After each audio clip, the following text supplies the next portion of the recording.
यह Bible in one year का हिंदी प्रकरण है। 207वां दिन, आपका पारिवारिक वृक्ष। मेरे पिता ने कभी मुझे इंग्लैंड में आने और मेरी माँ से विवाह करने से पहले उनके जीवन के बारे में नहीं बताया था। मुझे उनके पिछले जीवन के बारे में कुछ नहीं पता था। 4 साल पहले मैं बर्लिन में जुदेका संग्रहालय के संपर्क में आया। वे गैम्बल परिवार में कुछ खोज कर रहे थे। उन्होंने मुझे मेरे परिवार वृक्ष की एक प्रति भेजी। मुझे पता चला मेरे परदादा का नाम अब्राहम गैम्बल था। मेरे परदादा का नाम इसहाक था और उनके भाई का नाम मूसा था।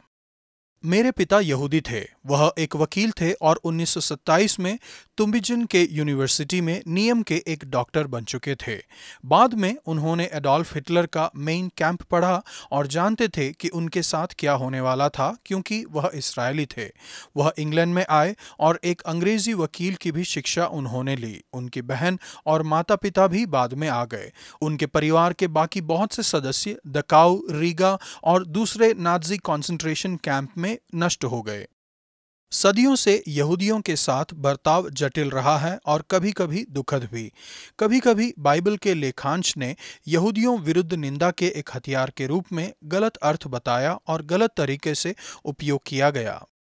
पुराने नियम में परमेश्वर के लोग इस्राएल देश थे। नए नियम में परमेश्वर के लोग वे सभी हैं जो यीशु मसीह में विश्वास करते हैं। हमारा इतिहास और पारिवारिक एक वृक्ष समान है। हम एक ही परमेश्वर की आराधना करते हैं और प्रेरित पौलुस हमें बताते हैं कि उद्धार का मार्ग हम सभी के लिए एक समान है। भजन संहिता 89 का 14 से 18। आपका परमेश्वर इस्राएल का परमेश्वर है। जिस परमेश्वर की हम आराधना करते हैं वह इस्राएल का पवित्र है। हमारी ढाल यहोवा की ओर से है, हमारा राजा इस्राएल के पवित्र की ओर से है। भजन संहिता के लेखक परमेश्वर के विषय में कहते हैं, तेरे सिंहासन का मूल सही और न्याय है, करुणा और सच्चाई तेरे आगे आगे चलते हैं। परमेश्वर के द्वारा इस्राएल के लोगों का चुनाव उन्हें अत्यनिष्ठ और अन्यायी नहीं बनाता है। वह प्रेम और वफादारी के परमेश्वर हैं। वह सभी लोगों से प्रेम करते हैं। उनके सिंहासन की नींव सत्यनिष्ठा और न्याय है। वह सही तरीके से काम करेंगे और दूसरे देशों के प्रति उनका बर्ताव कभी भी अन्याय नहीं होगा। परमेश्वर चाहते थे कि सारे देश इस्राएल के उनके चुनाव से आशीषित हो जाएं।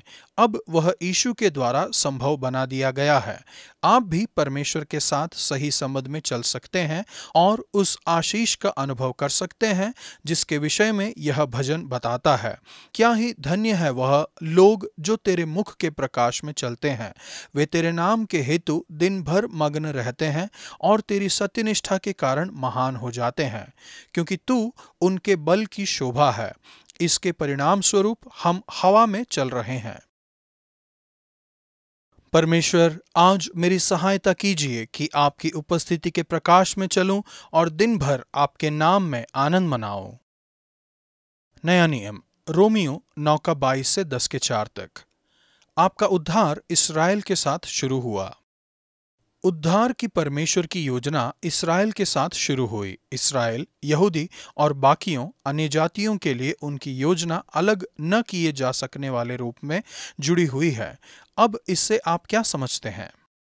परमेश्वर के पास योजना थी कि दया के बर्तनों पर, जिन्हें उसने महिमा के लिए पहले से तैयार किया, अपने महिमा के धन को प्रकट करने की इच्छा की, अर्थात हम पर, जिन्हें उसने न केवल यहूदियों में से वरन अन्य जातियों में भी बुलाया।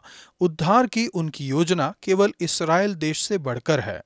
उद्धार इन पर आधारित है: विश्वास न कि अपने अच्छे कामों द्वारा, दया न कि जिसके आप लायक थे, भरोसा न कि जहां पर आज जन्मे थे।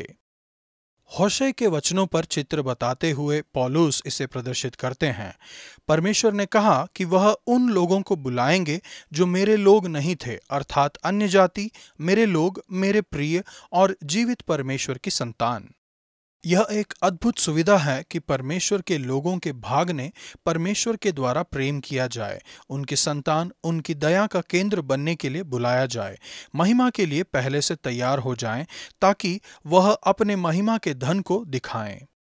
नए नियम में किसी को भी छोड़ा नहीं गया है। हर कोई उद्धार पा सकता है। परमेश्वर ने यीशु के द्वारा विश्वास से सत्यनिष्ठा को संभव बनाया है।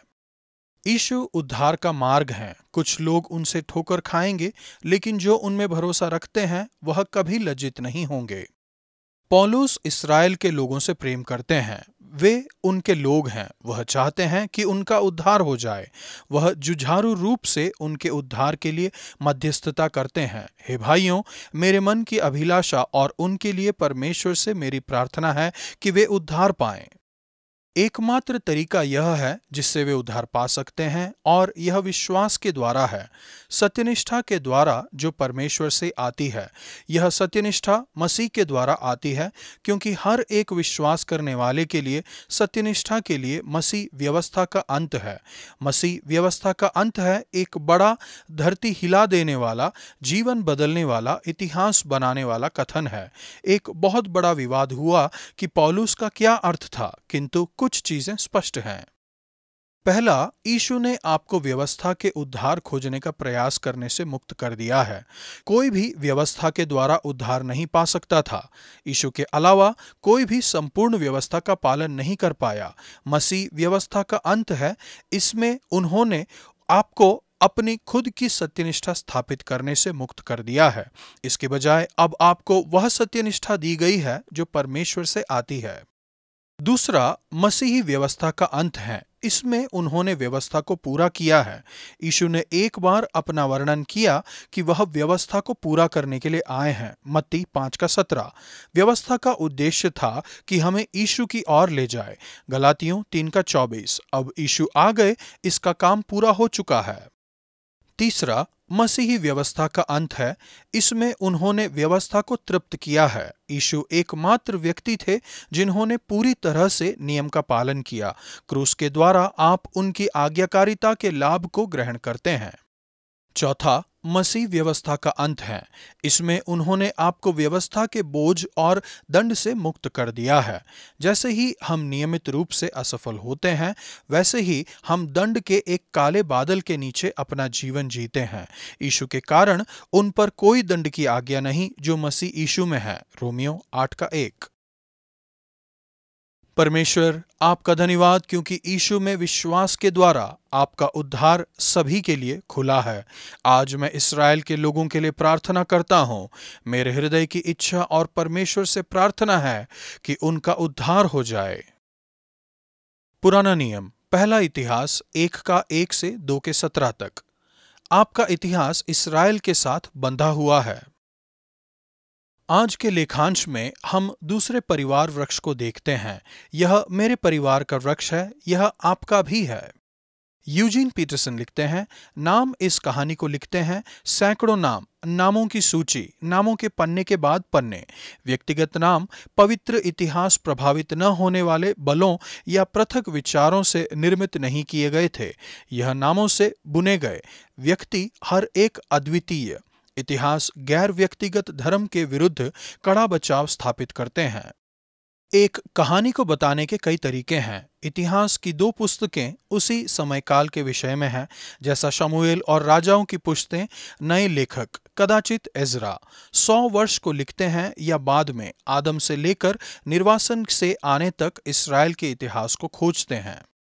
इन अध्यायों में हम देखते हैं कि इस्राएल का इतिहास हमारा इतिहास है। हमारा इतिहास आदम तक जाता है और मनुष्य के वंश का आरंभ। चर्च फिर से अब्राहम तक जाता है।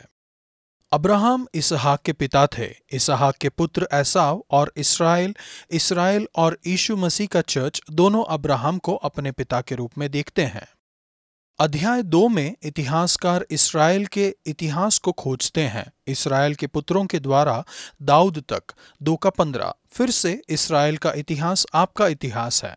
चर्च की शुरुआत अब्राहम को परमेश्वर के द्वारा बुलाए जाने से हुई और अब तक युगों से चली आ रही है। चाहे चर्च प्रसिद्ध हो या ना हो, बड़ा हो या छोटा, यह बात महत्वपूर्ण नहीं है। लोग चर्च के विषय में ऐसे बात करते हैं जैसे कि यह सिर्फ उल्लेखनीय है और केवल प्रसिद्धि प्राप्त करने में रुचि रखती है। मीडिया केवल यह प्रश्न पूछती है कि क्या यह प्रसिद्ध है या नहीं। लेकिन जैसा कि बिशप लेस्ली न्यूबिगिन ने बताया, यह बेतुकी बात है। महान साम्राज्य दर्शन शास्त्र एक राजनैतिक दल के शासन वाले राज्य से अधिक चर्च का जीवन काल रहा है। अब लोगों की सोच की संपूर्ण सीमा में जो चीजें भरी हुई लगती हैं, वह केवल काल्पनिक, भूतकाल में आधी यादगार, अब से 20 वर्ष के पहले की होगी। लेकिन चर्च अब भी यहां पर होगा। इसमें दी गई वास्तविकता को मसीहियों के रूप में हमारी सोच के बीचों बीच होना चाहिए। परमेश्वर, आपका धन्यवाद इस्राएल के लोगों के साथ हमारे सामान्य परिवार वृक्ष के लिए। आपका धन्यवाद इस असाधारण सुविधा के लिए कि परमेश्वर के लोगों के हम भाग बने, जिनका इतिहास आदम, अब्राहम और इस्राएल के द्वारा मानव जाति के आरंभ से आज तक चला आ रहा है। भजन संहिता 89 का 14। तेरे सिंहासन का मूल सत्य, निष्ठा और न्याय है। करुणा और सच्चाई तेरे आगे आगे चलती हैं। विश्व भर में सभी राजनीतिक बेचैनी और बदलती सरकार के साथ सत्यनिष्ठा और न्याय को हर प्रकार के प्रशासन की सुदृढ़ आधार होना चाहिए।